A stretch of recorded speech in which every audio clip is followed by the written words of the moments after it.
Okay po. Alright, pick up na natin yung ating first booking kay Grab. Papunta to ng Binondo for 6.7 kilometers. Ang bayad sa atin dito is 113 pesos. So, deliver na muna natin. Let's go.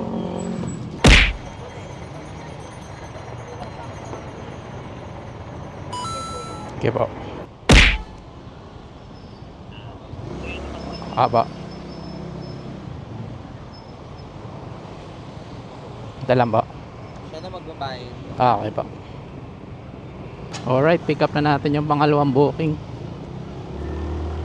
So, papunta to ng Las Piñas for 23 kilometers. Ang bayad sa atin dito is 355. So, malaki-laki siya kaya in-accept ko. Kahit alanganin dun sa Las Piñas. Traffic na dun eh. Kaya lang kahit saan ka rin naman mapunta, traffic pa din.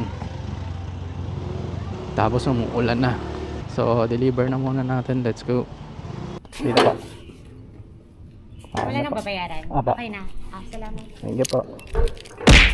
Ito lang po. 305 sir. Pirma lang sir. Papunta to ng Panay, Quezon City for 18 kilometers.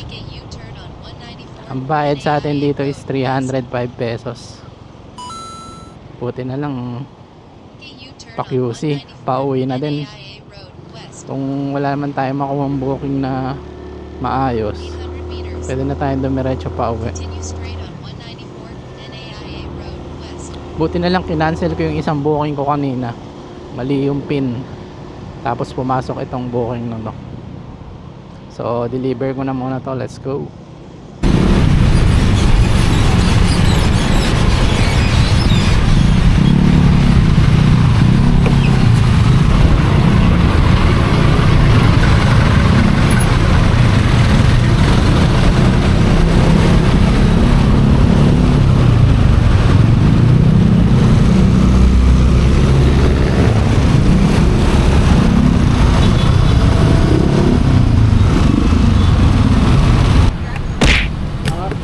Bumping key. Di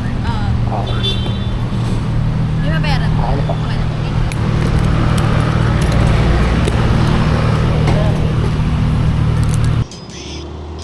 Alright, pauwi na tayo guys. Sa akin booking, hindi ko na in-accept dahil papunta ng Makati.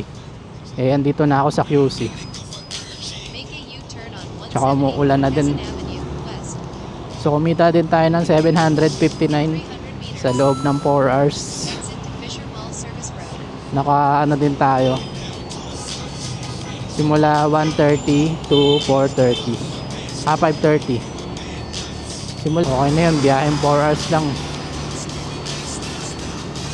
Saka umuulan na din eh. So yun lang guys, salamat ulit sa panonood. Bye bye.